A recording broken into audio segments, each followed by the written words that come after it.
आज मेरी शादी थी और वह लड़की मेरी ज़िंदगी में आने वाली थी जो मेरी दुल्हन बन गई थी। उसे मैंने आज से पहले कभी नहीं देखा था, क्योंकि हम गरीबों की ऐसी किस्मत कहाँ जहाँ पहले लड़की दिखाई जाए और फिर हमारी शादी वहीं पर हो जाए। पता नहीं वह लड़की कैसी होगी, दिखने में कैसी होगी, यह सारी बातें मेरे दिमाग में चल रही थी। मैं दोस्तों के साथ बाहर बैठा था। मेरे दोस्त मुझे छेड़ रहे थे कि भाई तेरी तो लॉटरी लग गई, तेरी पत्नी तो बहुत ज़्यादा सुंदर है। मेरे दिल ही दिल में लड्डू फूट रहे थे। क्या वाकई में मेरी पत्नी इतनी हसीन है? क्या वाकई में यह सच है? इतने में माँ ने मुझे आवाज़ दी कि बेटा अब घर के अंदर आ जाओ, बहू तुम्हारा इंतज़ार कर रही है। मैंने दोस्तों से कहा कि अब तुम लोग अपने घर जाओ और मैं घर के अंदर चला गया। कमरे में मैं जब गया तो वह घूंघट लिए बैठी थी। मैं एक एक कदम चलता हुआ उसके पास गया और धड़कते हुए दिल के साथ मैंने आराम से उसका घूंघट उठाया तो वह मुझे किसी चांद से कम नहीं लगी थी। जैसा कि मेरे दोस्त कह रहे थे, उससे 2 गुना ज़्यादा हसीन थी मेरी पत्नी। मैंने कभी सपने में भी नहीं सोचा था कि मेरी किस्मत भी इतनी ज़्यादा अच्छी हो सकती है। मैं इन्हीं ख्यालों में गुम था कि अचानक मेरी नज़र मेरी पत्नी के हाथों पर पड़ी। उसके हाथ में कुछ पेपर्स थे जिसे देखकर मैं हैरान हो गया कि मेरी पत्नी के हाथ में क्या है। मैंने अपनी पत्नी से पूछा तो वह कहने लगी, यह वह कागज़ है जो मेरी माँ ने मुझे बचपन में दिया था और यह मेरी मरी हुई माँ की आखिरी निशानी है जो मेरे पास है। फिर मैंने बात बदल दी, क्योंकि मैं नहीं चाहता था कि मेरी पत्नी को यह लगे कि मैं शक्की किस्म का इंसान हूँ। और वैसे भी यह मेरी शादी की पहली रात थी। हम दोनों ने खाना खाया, ढेर सारी बातें की और फिर सो गए। लेकिन ये बात मेरे दिमाग में घूमती रही। सुबह हुई तो मैं रोज़ाना के जैसे ही काम पर चला गया, क्योंकि गरीब अगर एक दिन भी काम पर ना जाए तो उसके लिए 2 वक्त की रोटी भी खाना बहुत मुश्किल हो जाता है। लेकिन शाम को जैसे ही मैं घर पर वापस आया तो मुझे मेरे घर में अजीब सा माहौल महसूस हुआ। ऐसा लग रहा था जैसे कि हमारे घर में बहुत सारे लोग आए हुए थे। पूरे घर में अजीब सी बदबू फैली हुई थी। मैंने अपनी पत्नी से पूछा तो उसके चेहरे का रंग उड़ गया और भड़कते हुए कहने लगी कि नहीं, यहाँ तो कोई भी नहीं आया था। मैंने घर के चारों तरफ अपनी निगाहें दौड़ाई। मुझे मेरे माता पिता कहीं पर भी नज़र नहीं आ रहे थे। मैंने अपनी पत्नी से पूछा तो वह कहने लगी, आपके जाने के 2 घंटे बाद दूसरे शहर चले गए हैं आपके माता पिता, और मुझे यह कहकर गए हैं कि जब आप काम से आएँ तो आपको बता दूं कि आपकी दादी की तबीयत खराब हो गई है अचानक, इसीलिए उनको जाना पड़ा। मैंने हाथ मुंह धोए और मेरी पत्नी ने फिर खाना लगाया। खाना खाने के बाद हम लोग सो गए। सोते टाइम भी मेरे दिमाग में यही सब कुछ घूम रहा था, लेकिन मैंने इस बात को अपने दिमाग पर ज़्यादा सवार होने नहीं दिया, क्योंकि मेरी पत्नी का व्यवहार मेरे साथ बहुत अच्छा था। और मैं शक करता भी तो कैसे, मेरे पास तो कोई सबूत भी नहीं था। मैं किस बिना पर इल्ज़ाम लगाता कि वह गलत है? यह सोचते सोचते मेरी आँख कब लग गई मुझे पता ही नहीं चला। सुबह हुई और मैं काम पर जाने के लिए घर से निकला तो पास वाली पड़ोसन मुझे अजीब नज़रों से देख रही थी। मुझे सर से पांव तक देखने लगी। उनकी नज़रें मुझे खाए जा रही थी। मैंने अपना दिमाग हटाया और आगे बढ़ने लगा। जैसे ही मैं गली में घुसा, वहाँ पर मोहल्ले की एक औरत मुझे बड़ी अजीब नज़रों से देखने लगी। यह सब मुझे ऐसे देख रहे थे जैसे कि मैंने बहुत बड़ा पाप कर लिया हो। यह सब आखिर ऐसा क्यों कर रही थी? मुझे तो कुछ समझ नहीं आ रहा था, क्योंकि आज से पहले ऐसा तो कभी नहीं हुआ था मेरे साथ। मैं तेज कदम बढ़ाता हुआ आगे काम पर चला गया, क्योंकि पहले ही काफ़ी देर हो चुकी थी। सारा दिन काम से थका हारा मैं घर आया और बेड पर आकर लेट गया। मेरी बीवी सामने बैठी थी और उसे मेरे आने की खबर ही नहीं थी कि मैं घर पर आ गया हूँ। वही कागज़ हाथ में लिए किसी गहरी सोच में डूबी हुई थी जो शादी की पहली रात उसके हाथ में था। मैंने उसे एक दो बार आवाज़ भी दी, लेकिन मेरी बातों का उसे कोई असर नहीं हुआ। तो मैंने उसके कंधों को पकड़कर झटका। एकदम से चौंक कर वह खड़ी हो गई और कहने लगी, अरे आप कब आए? उसका चेहरा गम में पूरा डूबा हुआ था और वह मुझे देख रही थी जैसे उसने मुझे पहली बार देखा हो। दोनों कंधों से पकड़कर मैंने उसको चारपाई पर बिठाया और पूछा, क्या कोई परेशानी है? अगर कोई परेशानी है तो मुझे बताओ। पहले तो वह 20-25 मिनट खामोश रही, फिर कहने लगी कि मुझे मेरी माँ की बहुत याद आ रही है, क्योंकि यह कागज़ मुझे मेरी माँ की याद दिलाता है। अभी यह सब बातें कर ही रहे थे कि अचानक पड़ोसन हमारे घर पर आ गई। उनका क्या कहना, वह तो पूरे मोहल्ले की खबर रखती थी और पड़ोसन मेरी पत्नी को अजीब नज़रों से देखती रही। फिर अचानक वह मुझसे कहने लगी कि बेटा, जवान पत्नी को अकेला घर में छोड़कर काम पर चले जाते हो, ज़रा ख्याल करा करो। तुम्हारे माता पिता भी नहीं है इस टाइम और तुम काम पर चले जाते हो। पीछे पत्नी तुम्हारी क्या कर रही है, इस बात की तुम्हें खबर रखनी चाहिए। उनकी बात सुनकर मेरे तन बदन में आग लग गई, क्योंकि वह मेरी पत्नी पर इल्ज़ाम लगा रही थी, मेरी पत्नी को गलत कह रही थी। मैंने उनसे कुछ नहीं कहा क्योंकि वह मुझसे बड़ी थी और वैसे भी अगर मैं कुछ कहता तो बदनामी मेरी पत्नी की ही होनी थी। 2-4 बातें करके वो चली गई। उनके जाते ही मेरी पत्नी कमरे से बाहर आकर मेरे पास बैठ गई। उसने मुझे खाना दिया, मैंने खाना खाया और चारपाई पर लेट गया। पहले मोहल्ले वाली औरतों का मुझे अजीब नज़रों से घूरना, फिर उनकी ऐसी बातें मुझे आश्चर्य में डाल रही थी। क्या सच में मेरी पत्नी सही लड़की नहीं थी कि जब मैं घर पर नहीं होता तो गैर लड़कों को घर में बुलाती है? सुबह उठकर मैं बिना खाना खाए काम पर चला गया, क्योंकि मेरा दिल कुछ भी खाने को नहीं कर रहा था। वह कहते हैं ना, जब इंसान को दिमागी सुकून ना हो तो उसका कुछ भी खाने पीने का दिल नहीं करता। आधा दिन मैं काम सही से करता रहा, लेकिन भूख की वजह से मेरी तबीयत खराब होती जा रही थी और अचानक मैं बेहोश हो गया। तो मुझे काम से टाइम और छुट्टी मिल गई और मैं घर वापस आ गया। जैसे ही मैं घर के बाहर पहुंचा तो मैंने देखा दरवाजे पर बहुत सी जवान लड़कों की लाइनें लगी हुई थी और मैं आगे नहीं बढ़ा। मैं वहीं खड़ा होकर देखने लगा, यह सब मेरे घर के बाहर क्या कर रहे हैं। वह बार बार अंदर जा रहे थे। एक लड़का अंदर जाता और तकरीबन आधे घंटे बाद वापस आता, लेकिन जब वह बाहर आता तो उसके चेहरे पर एक अजीब सी चमक होती और वह बहुत खुश होता। मेरी समझ में यह नहीं आ रहा था, आखिर यह सब हो क्या रहा है। मेरे सिर पर आसमान टूट पड़ा था। मैं लड़कों से पूछने लगा तो वो कहने लगे, अंदर जो लड़की बैठी है ना, उसके पास एक ऐसा जादुई कागज है जिससे हमारी ज़िंदगी बदल गई। उसको नहीं पता था कि वह अंदर जिस लड़की के बारे में बोल रहा था वह मेरी ही पत्नी है। मैं घर के बाहर खड़ा सारा नज़ारा देख रहा था। सब लड़के जा चुके थे, लेकिन आने वाले तो लड़कों की बातें सुनकर मेरे पैरों तले ज़मीन निकल गई थी।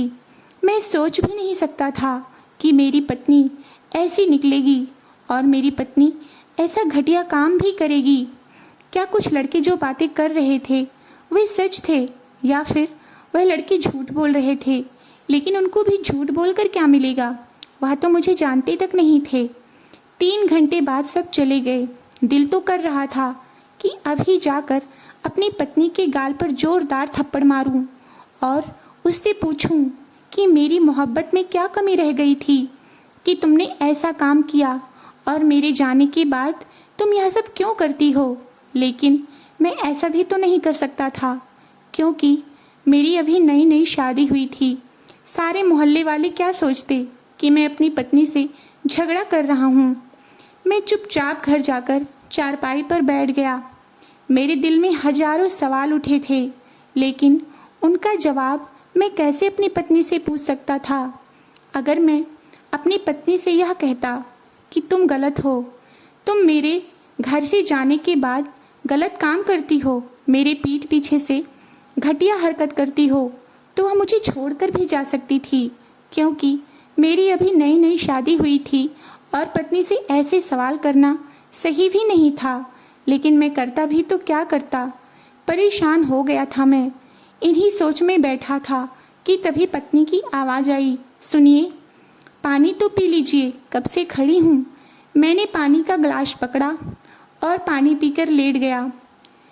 मेरी पत्नी मेरे पास बैठ गई और मेरे माथे पर अपना हाथ रख दिया और कहने लगी, कहीं आपको बुखार तो नहीं है? आपकी तबीयत खराब लग रही है। मैं अपनी पत्नी को आंखें खोलकर देख रहा था। उसकी मासूम सी शक्ल, मुझे तो यकीन नहीं हो रहा था, या फिर सब कुछ मैंने अपने आंखों से देखा था और लड़कों की बातें मैंने सुनी थी, उन पर यकीन करता। मैं क्या करता समझ नहीं आ रहा था मुझे। मेरी पत्नी मेरे लिए खाना लेकर आई और मुझे प्यार से कहने लगी, देखिए, आज मैंने भिंडी बनाई है, आपको बहुत पसंद है ना? मैंने कहा, मुझे भूख नहीं है, मेरा दिल नहीं कर रहा, कुछ देर बाद मैं खा लूँगा। मेरा इतना कहना था कि मेरी पत्नी ज़बरदस्ती मुझे अपने हाथों से खाना खिलाने लगी और कहने लगी, ऐसे कैसे नहीं खाएंगे आप? अपनी सेहत का तो ख्याल ही नहीं रखते। सारा दिन आप काम करते हैं और फिर खाना नहीं खाएंगे तो बीमार हो जाएंगे। वह अपने हाथों से मुझे खाना खिला रही थी और मैं उसके चेहरे की तरफ गौर से देख रहा था। मुझे तो यकीन ही नहीं हो रहा था। मैंने कभी सोचा भी नहीं था कि वह इतनी झूठी भी हो सकती है। मेरे सामने कुछ और होती है और मेरे पीठ पीछे कुछ और हो जाती है, लेकिन उसके चेहरे की मासूमियत पर मेरा दिल नहीं मानता था कि मेरी पत्नी ऐसा कोई काम कर सकती है। मैंने अपनी पत्नी के हाथ से खाना तो खा लिया, लेकिन मुझे यकीन नहीं हो रहा था, मेरा दिल नहीं मान रहा था। मेरे दिल में कहीं ना कहीं शक की चिंगारी जल उठी थी। मैं दिमाग में प्लान बनाने लगा कि कैसे अपनी पत्नी को रंगे हाथों पकड़ा जाए। मेरे दिमाग में एक आइडिया आया। मैं सुबह काम पर नहीं जाऊंगा, सारा दिन घर पर रहूंगा और देखूंगा कि वह लड़के मेरे घर में आते हैं या नहीं। सुबह हुई तो मैं जानबूझकर लेटा रहा। मेरी पत्नी उठी, नहाई धोई और फिर पूजा करने लगी। उसको पूजा करते देखकर मैं सोचने लगा कि वह इतनी अच्छी लड़की है, व्रत रखती है, पूजा करती है, तो ऐसा काम क्यों करेगी। लेकिन मेरी आंखों ने जो देखा था वह भी तो झूठ नहीं था। मैंने खुद देखा था, एक लड़का 30 मिनट घर के अंदर रहता है और फिर वह चला जाता है। फिर उस पड़ोसन का घूरना। मेरे दिमाग में सोचों की आंधी चल रही थी। मेरा सर भारी हो रहा था। ऐसा लग रहा था जैसे कि मेरे दिमाग की नस फट जाएगी। जैसे कि मेरी पत्नी ने पूजा पूरी की तो मैंने आंखें बंद कर ली और सोने का नाटक करने लगा। मेरी पत्नी मेरे पास आई और उसने मुझे आवाज़ दी कि सुनिए, नाश्ता कर लीजिए, आपको काम पर नहीं जाना क्या? देर हो रही है। मैं उसकी बातें सुनने के बाद भी आंखें बंद किए रहा। पत्नी की बात अनसुनी करता रहा। उसके 2 से 3 बार आवाज़ देने पर भी नहीं उठा तो फिर वह मेरे पास आई और उसने हल्के से मेरा हाथ पकड़कर हिलाया और उठाने लगी और मैं भी उठकर बैठ गया तो अचानक मेरे मोबाइल की रिंग बजने लगी। मोबाइल चार्जिंग पर लगा हुआ था तो पत्नी जल्दी से अंदर गई और मोबाइल चार्जिंग से निकाल कर लेकर आई।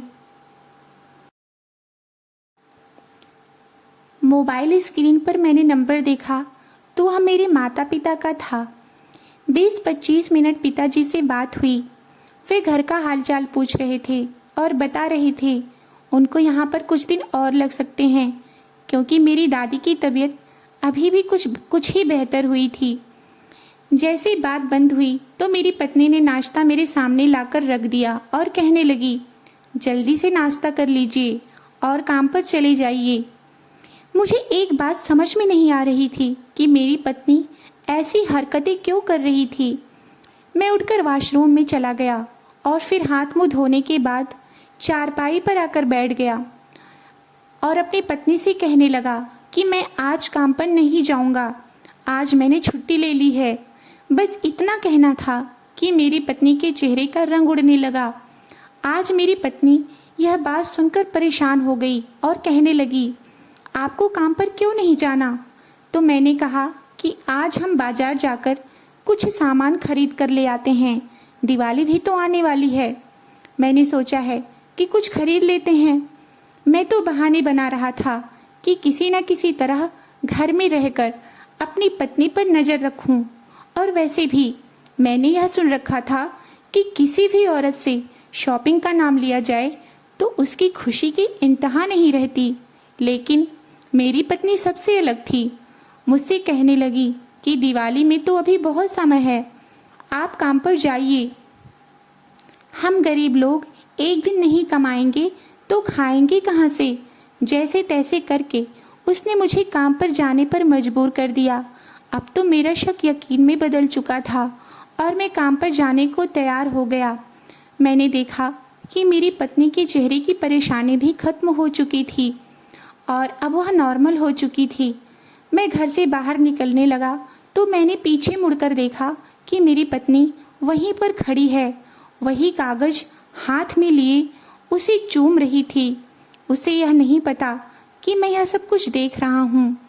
आज मेरे दिल में यह वादा कर लिया, काम से वापस आकर अपनी पत्नी से हर सवाल का जवाब पूछ लूँगा जो पिछले कई दिनों से मेरे दिमाग में चल रहे थे।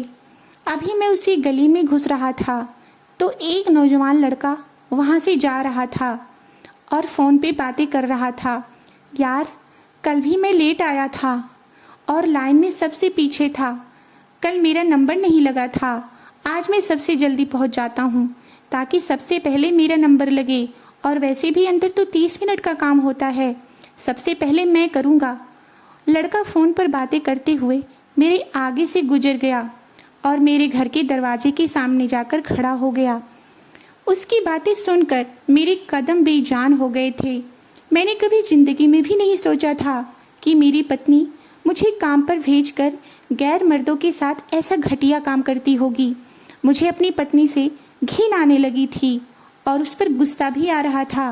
दिल तो कर रहा था कि अभी पत्नी को धक्के मारकर घर से बाहर निकाल दूं, लेकिन रंगे हाथों में उसे पकड़ना चाहता था। मैं वापस मुड़कर घर के सामने वाली दुकान पर जाकर बैठ गया। वो दुकान वाला मेरे बचपन का दोस्त था, इसलिए मैंने उसे सारी बातें बता दी और उसने भी मेरा साथ दिया। देखते ही देखते घर के बाहर लड़कों की लाइनें लग गई थी। सभी घर के अंदर जा रहे थे। जब एक लड़का अंदर जाता तो 32 मिनट बाद बाहर आता। उसकी शर्ट के बटन खुले हुए होते और वह पसीने से भीगा हुआ होता, लेकिन उसके चेहरे पर मुस्कान होती। गुस्से से मेरा रंग लाल हो रहा था। दुकान वाले दोस्त ने भी मुझसे यही कहा कि भाई, अपनी पत्नी को तलाक देकर फ्री करो। ऐसी पत्नी से तो बेहतर है इंसान शादी करे ही नहीं, जो अपने पति के पीछे यह सब काम करे। पहले ही मैं गुस्से की आग में जल रहा था, ऊपर से उस दुकान वाले की बातों ने मुझे और गुस्सा दिला दिया। लेकिन आज कोर्ट बंद था क्योंकि आज संडे था। मैं पूरा दिन दुकान पर बैठा रहा और शाम को घर चला गया। मैंने खाना दुकान वाले दोस्त के साथ ही खा लिया था, इसलिए मैंने आज ना खाना खाया और ना मैंने अपनी पत्नी को ही पता लगने दिया कि मुझे सब कुछ पता चल चुका है। बस मैंने अपनी पत्नी से इतना कहा कि आज मैं खाना बाहर से ही खा चुका हूँ और मैं आज बहुत थका हुआ हूँ, इसलिए मैं सोने जा रहा हूँ। सुबह हुई तो मैं बिना नाश्ता करे हुए काम पर जाने कहकर घर से निकल गया, लेकिन काम पर नहीं गया। मैं वकील के पास तलाक के पेपर बनवाने चला गया। वकील के पास बहुत भीड़ थी। मुझे वहाँ बैठे बैठे शाम हो गई, लेकिन मेरा काम हो गया था। मैंने वो पेपर अपनी जेब में रखे और घर पर आ गया। पत्नी ने मुझे खाना लाकर दिया और बैठे बैठे वह मुझसे पूछने लगी कि आजकल आप बहुत चुप चुप रहते हैं, सब ठीक तो है? आते ही जल्दी सो जाते हैं। मैं यह सोचने लगा कि मेरी पत्नी को जरा शर्म नहीं आती, मेरे सामने खुद को इतना मासूम दिखाती है और ऐसे दिखाती है जैसे मेरी बड़ी फिक्र हो इसे। पत्नी को जवाब में मैंने बस इतना ही कहा कि आजकल काम बहुत ज़्यादा होता है, इसलिए मैं थक जाता हूँ और मुझे नींद आ जाती है। कुछ देर बाद पत्नी सो गई और मैं लेटकर आसमान की चमकते तारों को देखता रहा। मुझे अपनी शादी की वह दिन याद आ रहे थे जब मेरी पत्नी पहली बार दुल्हन बनकर मेरे घर पर आई थी। मैंने कितने अरमान सजाए थे पत्नी के साथ ज़िंदगी सुकून से गुजरेगी, लेकिन शायद मेरी किस्मत ही ऐसी थी। मैं तलाक के पेपर निकाल कर देखने लगा। कभी तलाक के पेपर को देखता तो कभी पत्नी के चेहरे को देखता। उसके बाल उसके चेहरे पर कितने प्यारे लग रहे थे। एक पल तो दिल करा तलाक के पेपर को फाड़ दूं और सब कुछ भूल जाऊं, लेकिन एक इज्जतदार आदमी यह सब बर्दाश्त नहीं कर सकता कि उसकी पत्नी किसी और लड़के से संबंध हो।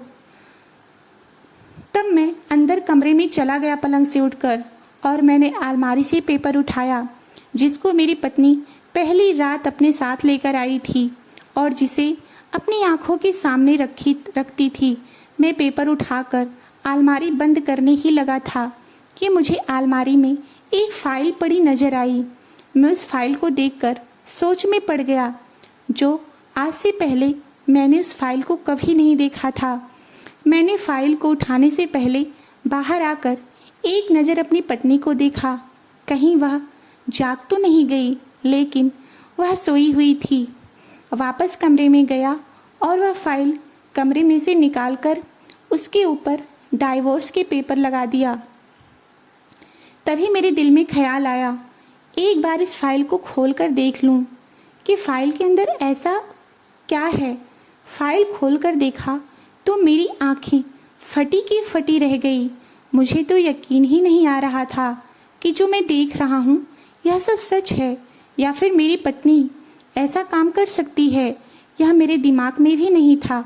जैसे उस फाइल को पढ़ता जा रहा था, मेरे होश उड़ते जा रहे थे।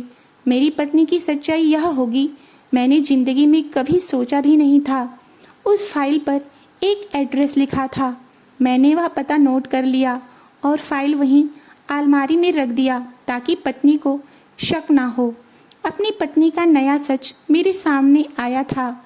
यह पहले वाले से भी ज़्यादा खतरनाक था।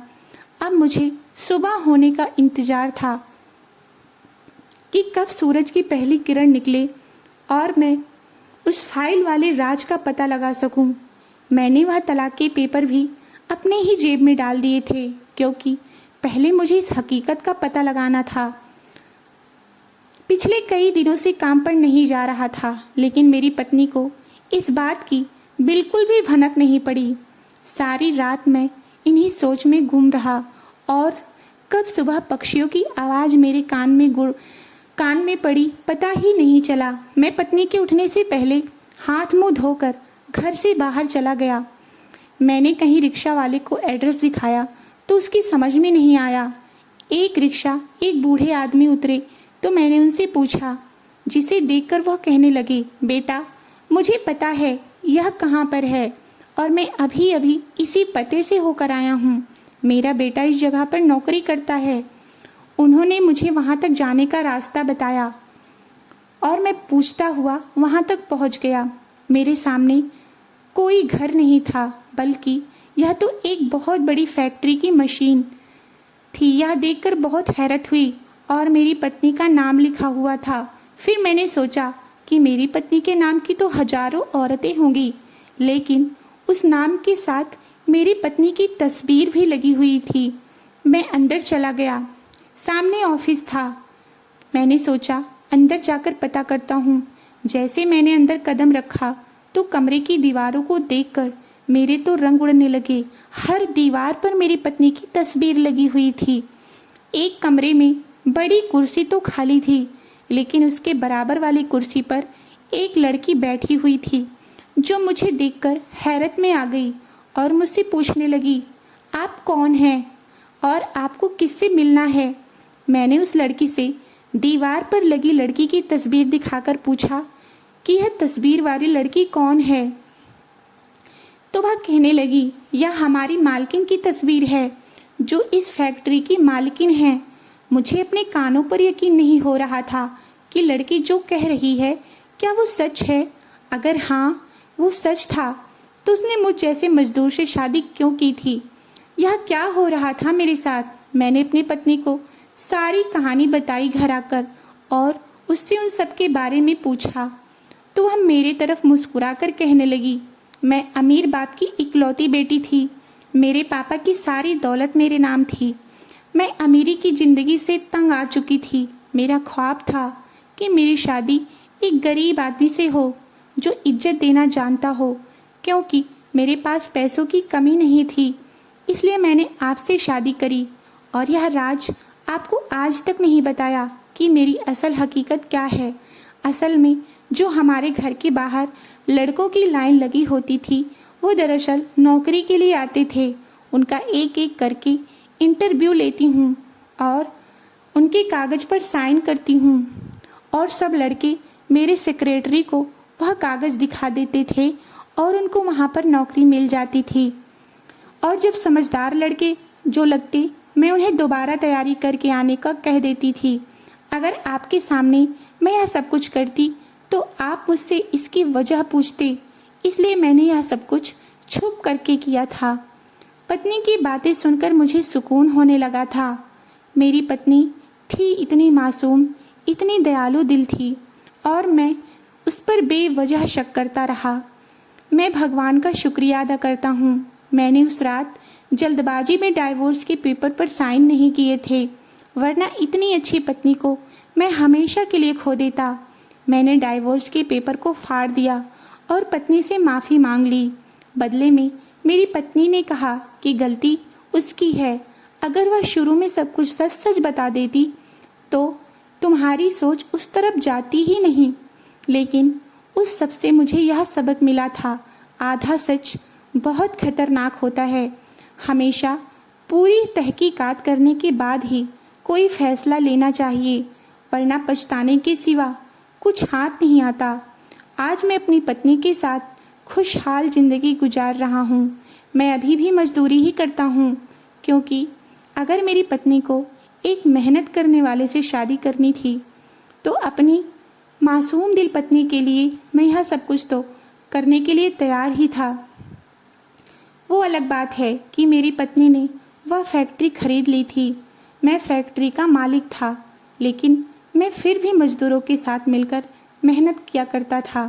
दोस्तों, आपको यह कहानी अच्छी लगी हो तो वीडियो को लाइक और चैनल को सब्सक्राइब अवश्य करें। वीडियो को एंड तक देखने के लिए बहुत बहुत धन्यवाद।